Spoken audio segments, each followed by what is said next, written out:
안녕하세요. 유광서입니다.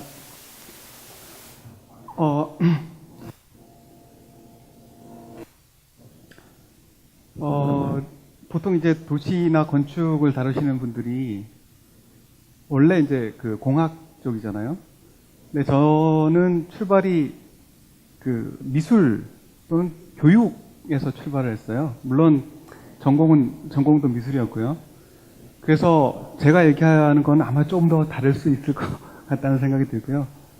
제가 처음에 이게 2006년이에요. 제가 그 미술대학을 졸업하고 할 일이 너무 없잖아요. 그래서 대부분의 그 졸업생들이 교육에 많이 참여를 하게 돼요. 작가로서 소질이 좀 떨어져서. 네, 그래서 제가 지금 그 바탕소를 하면서 그 추구했던 것은 그 기존의 그 미술 교육이 프레임이 굉장히 그 기계적이다. 조금 더 사실 미술이라고 하면 창의의 대명사가 되어야 돼.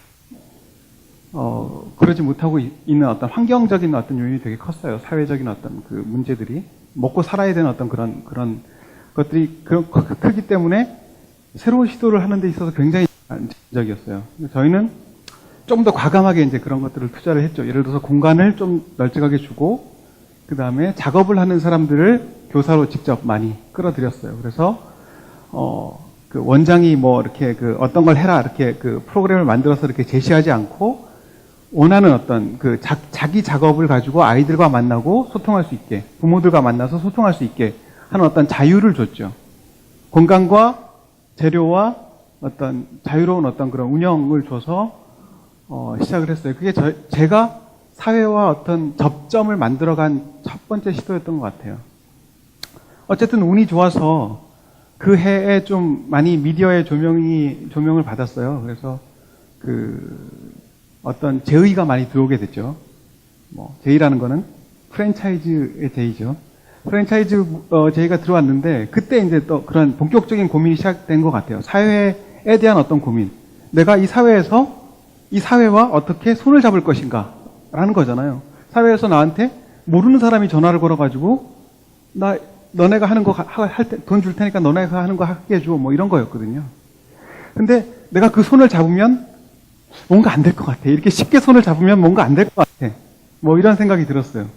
그래서 좀 고민을 했어요. 일단은 제의를 거절하고 고민을 했어요. 그래서 생각을 만든 말이 이제 일종의 이런 거예요. 좀 약간 폼이 있어 보이잖아요. 창조적 교육자들이었는데. 그래서 조금 더 이렇게 생각이 깨어있고, 같이 할 수 있는 사람들 모아보자. 저는 이걸 이제 세력 전략이라고 표현을 하는데요. 돈을 일단 막 받으면 사실 그 돈 때문에 감당 못하고 이거 해달라는 거 막 해줘야 되고, 뭐, 그런 상황으로 갈 수밖에 없어요. 주변에 그런 상황으로 가는 사람들을 많이 봤기 때문에. 그래서 이런 방향으로 잡고, 일종의, 그 당시에는 뭐 사회적 기업도 모르고 협동조합도 모르고 아무것도 몰랐어요. 일종의 이게 협동조합이었던 것 같아요. 그래서 사람들이 좀 모이니까, 그런 좀 자유롭게 상상하고 이런 사람들이 좀 모이니까 좀 더 다양한 공격적인 어떤 교육 프로그램들을 시도했죠. 그 재밌는 것 중에 하나가 2011년에 했던 거, 금산 간디학교에서 했던 건데요. 아주 그냥 강남에 돈 많은 부잣집 아이들 막 모으고, 여기저기서 전국에서 아이들 모으고 해서 금산 간디학교에 가가지고 풀어놓고 아시바 이런 거 주고 여기서 집 짓고 살아야 돼, 3박 4일 동안. 애들 괴롭히기 놀이. 예. 떼약볕, 여름 떼약볕 아래서 아시바 착착착 운동장에 쌓아놓고 조 10개 조 나눠가지고 집 짓고 살아야 돼. 막 비가 올지도 몰라. 그래서 열심히 막 집을 만들어요, 애들이. 노가다계 입문을 하는 거죠. 네, 뭐, 이런 것들, 사실 건축하는 얘기를 하려고 생각하다 보니까 이런 그림들이 막 나오더라고요. 그래서, 그렇습니다. 뭐, 영화도 만들고, 애들하고. 그래서, 뭐, 그럭저럭 자리를 좀 잡아갔던 것 같아요. 30여 개의 네트워크도 만들고, 출판도 하고, 다양한 캠프도 하고, 온라인 뭐, 개발 사업도 하고, 포트폴리오를 한다든지. 그런 걸 하는 과정에서 어떤 한계 같은 거를 제가 좀 많이 느꼈어요. 그게 뭐냐면, 이렇게 집도 짓고, 이런 집짓기 캠프, 구경 캠프, 영화 캠프 등등 많이 했죠. 그 한계로부터 이런 사회적 기업을 이제 시작할 수 있는 어떤 그런 계기가 됐는데요. 2012년, 6년 정도를 이제 그런 그 미술학원이죠, 일종의. 뭐 새로운 걸 했다고 하지만 결국은 미술학원이었어요. 근데 뭐냐면 역시 먹고 사는 문제에서 벗어나기가 너무 힘들어. 다양한 시도를 하기에는 너무 현실적인 압박이 너무 커. 그래서 훨씬 더 사회적으로 어떤 뭐 우리가 하는 그런 모델들을 확장시키고 하는 데는 뭔가 그 돈이라고 하는 압박, 현실적인 압박이 너무 컸어요. 그래서 뭔가 조금 더 그 사회하고 더 적극적으로 그 액션을 취할 수 있는, 우리가 사회에 액션을 취할 수 있는 어떤 그런 시도들을 해봐야 되겠다. 학원이라는 플랫폼을 버리고 그냥 아예 사회적 기업의 어떤 그 흐름 속으로 한번 발을 담궈보자 라고 생각을 했죠. 예. 아까 이제 아이부키 말씀을 해주셨는데, 이게 이제 책이 들어갔어요. 책이 들어간 이유가 뭐냐면, 그 아파트 단지의 작은 도서관에서부터 이제 그 아이디어를 이제 얻었거든요. 아파트 단지 작은 도서관 의무 설치 규정이 2006년에 만들어졌더라고요. 제가 이제 이 공간을 발견하게 된 게 이제 시작 출발점인데, 사실 되게 좋아 보이는 공간이에요. 제가 그 사업을 하려면, 학원 하나 이렇게 하려면, 공간을 임대를 해야 되잖아요. 막 30평, 40평 이런 거 임대하려면, 강남에서 하려면 막 300만 원씩 월세를 내야 돼요. 그럼 돈 다 벌어갖고 그냥 그 집주인한테 줘야 되는 거예요. 그런데 그 강일동에 제가 이제 사무실을 처음 했었는데, 강일동 근처에 아파트 단지에 이런 공간이 있는 거예요. 80평이에요. 그것도 새 건물이야. 근데 비어있어. 몇 년째 비어있어.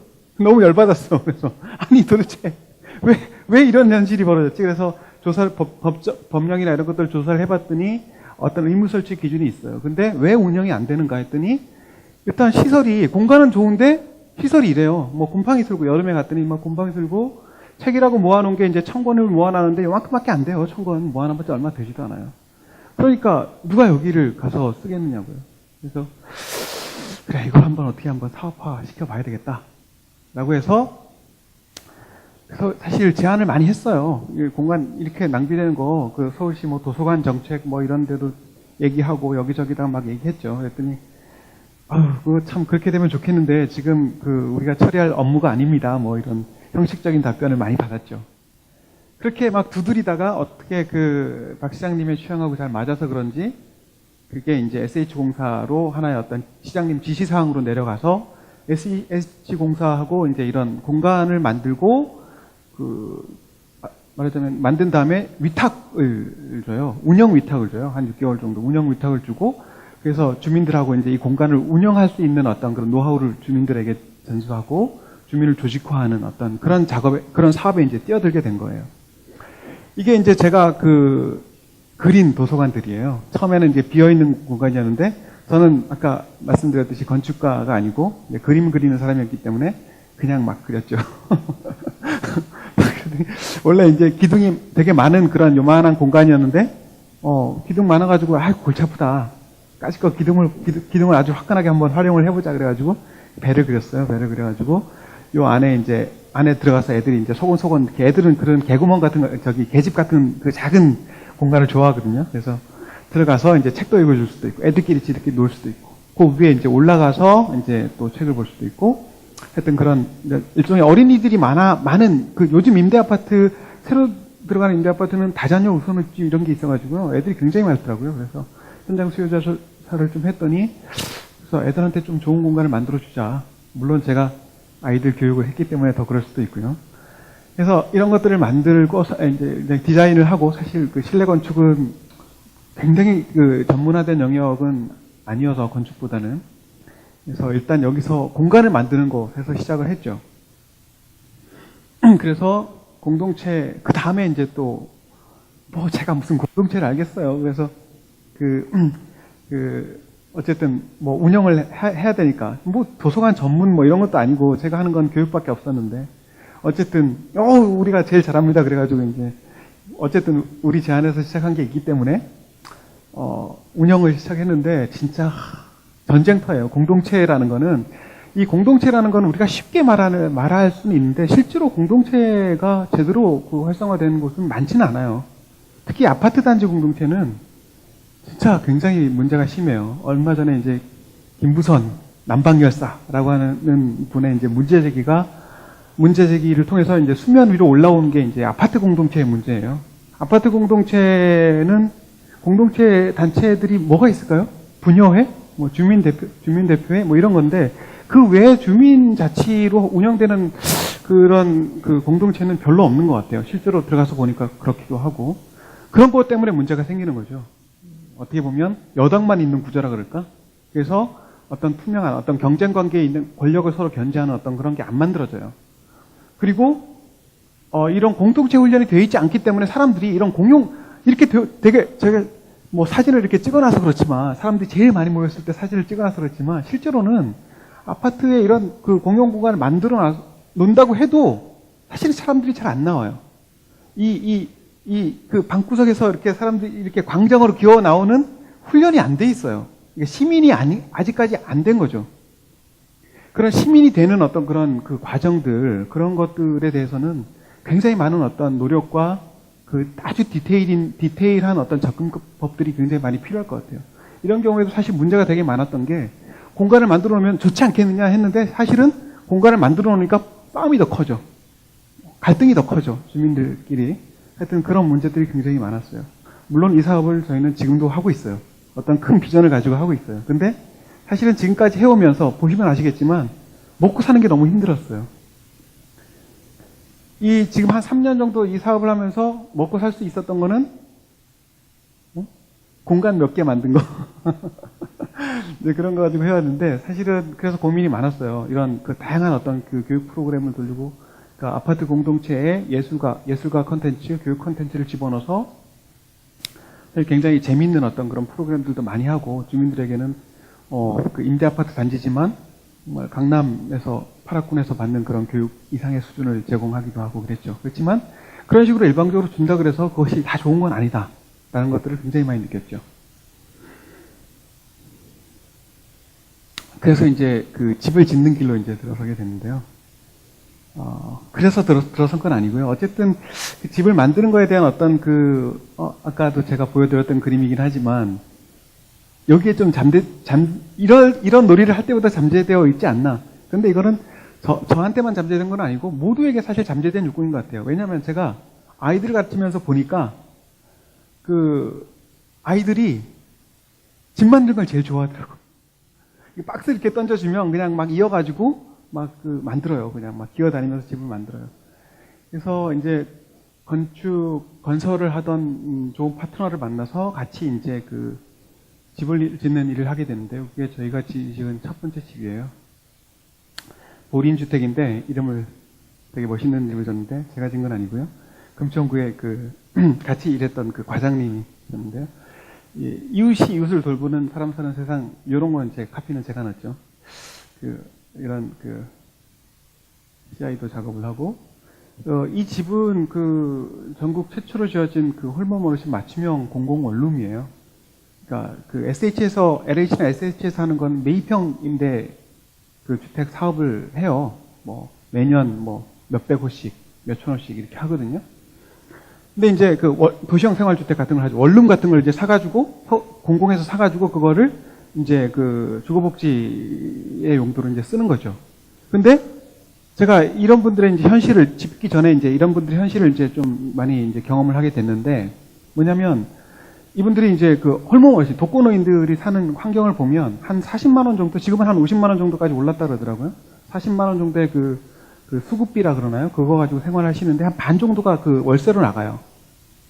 그러니까 반지하방에 사시는데도 서울에서 살 수 있는 월세방이 그렇잖아요. 한 20만 원 가지고 살 수 있는 월세방이 어디 있겠어요. 그러니까 아주 열악하죠. 빛도 안 들어오고 곰팡이 들고 여름에는 화장실도 안에 없는 경우가 대부분이에요. 그래서 막 무릎 아프신 분들은 겨울에는 굉장히 힘들어하시고 그것 때문에 오히려 병을 키우시기도 하시고 더 큰 문제는 이분들이 따로따로 떨어져 살다 보니까 고독 문제가 굉장히 심해요. 그래서 이런 집은 만들어줘야 되겠다라고 생각해서 금천구하고 같이 으쌰으쌰 해가지고 굉장히 어려운 과정을 거쳐서 사실 어려운 건 집을 짓는 건 어려운 게 아니에요. 이 집 자체가 사실은 건축하시는 분들도 계시겠지만 특별한 집은 아닌데 몇 가지 어떤 요소들이 있어요. 이 밑에 1층에 공용 공간이 있어요. 같이 모일 수 있는 공간이 있어야 되거든요. 그 다음에 관리자를 위한 작은 관리 공간이 있어요. 그 다음에 엘리베이터가 있어요. 어르신들이 무릎하기 아프니까 5층까지 어떻게 걸어 올라가시겠어요? 근데 그런 것들을 넣는 것 자체가 되게 어려운 거예요. 그냥 건축적으로는 다 일반적인 원룸과 똑같은데, 왜냐면 공공에서 그런 5층짜리 그런 원룸을 사본 적이 없기 때문에 그것들에 대한 가격 산정이 잘 안 되는 거예요.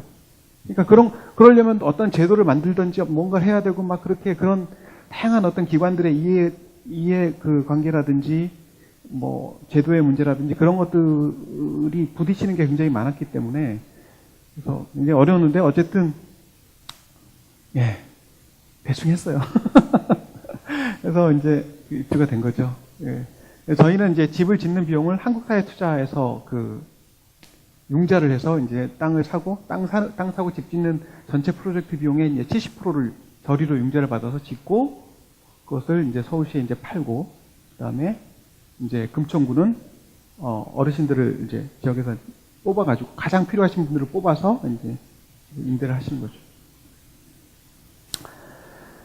그 다음에 이제 올해부터 저희가 본격적으로 지금 하고 있는 게 뭐냐면, 사실은 얘기가 길어지고는 있지만, 저희가 사무실이 물레동에도 또 있었거든요. 물레동의 그 철강 공장들이 질비한 어떤 그런 환경들, 이 뒤쪽에 저희 사무실이 있었는데, 아주 그냥 열악하죠. 근데, 생각보다 재밌어요.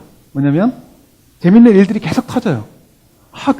다 쓰러져가는 그 옥상에서 막 퍼포먼스가 밤에 막 일어나기도 하고, 작가들의 퍼포먼스, 무슨 이상한 댄스, 그 다음에 어디 골목에 가면 무슨 사건이 벌어질 것 같은 골목인데 갑자기 갤러리가 나타나기도 하고, 그런 콘텐츠가 결합되니까, 이 썰렁한 하드웨어에, 아까 도서관도 마찬가지였어요. 썰렁한 하드웨어에 콘텐츠가 결합되니까 생명력이 부여받는 거죠. 그래서, 사실은 그런 문제가 사회적으로는 저는 그래서 예술가들을 사회 전체 입장에서는 공공재로 좀 생각을 했으면 좋겠다. 우리가 문화예술 교육을 받고 지금 많은 청년들과 젊은 사람들이 있는데 이 사람들이 사회에 흡수될 수 있는 어떤 가능성들이 굉장히 제한적이에요. 특히 주거와 관련돼서는 더 심해요. 보통 대부분 돈이 없기 때문에 임대를 해서 어떤 활동을 하게 되거든요. 그러니까 나중에 그걸 활성화시켰어. 물레동 활성화시키고 홍대를 활성화시켰어. 그러면 집가가 쫙 올라가면 그 사람들은 다시 나와야 돼. 어쩔 수 없어요. 그래서 연남동으로 가고, 연남동 지금 집가가 평당 2,500, 3,000만 원이에요. 그럼 다시 또 빠져야 되잖아요. 그래서 성산동으로 가고. 지금 이 집은 제가 지금 따뜻한 남쪽이라고 하는 아까 이제 사회주택협회 회원사인 일상예술 창작센터라고 있는데요. 굉장히 오래전부터 홍대 활성화시킨 주체예요.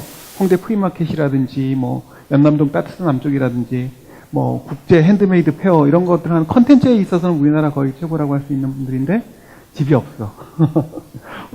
그래서 그런 문제 일종의 가장 대표적인 젠트리피케이션의 사례인데 이 대표하고 제가 좀 친해서 저희가 집을 짓는다는 걸 알고 우리 집도 좀 어떻게 좀 줘줘. 이렇게 해서 마찬가지로 한국사회투자를 통해서 자금을 조달하고 해서 지금 성산동에 집을 짓고 있어요. 연남동에 지었으면 좋았을 텐데 지금 사무실은 연남동에 있는데 너무 비싸져가지고 어쩔 수 없이 성산동에 그래도 가깝기 때문에 홍대 근처에서 계속 활동할 수 있는 근거지가 생긴 거죠.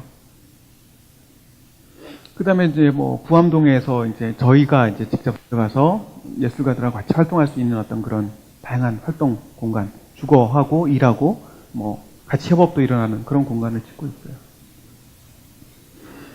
저는 그래서 그럼 이게 뭐냐? 처음에는 공간에다가 활력을 주는 일이었죠. 그 다음에 그런 것이 공동체하고 결합되니까 그게 마을을 활성화시키는 일이 되는 거죠. 이렇게.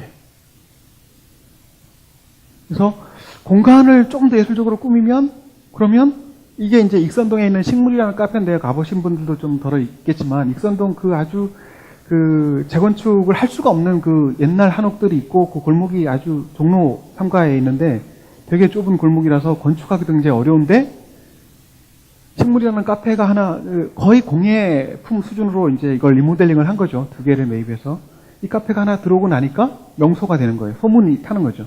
그러니까 줄줄이 다시 낡은 집을 누군가가 사서 또는 임대를 해서 다시 고쳐서 뭔가를 하기 시작하는 거예요. 이런 어떤 공간과 이런 어떤 그 콘텐츠가 결합하는 것, 그다음에 공동체와 콘텐츠가 결합하는 것, 이런 것들이 결국은 그 재생이 아닌가.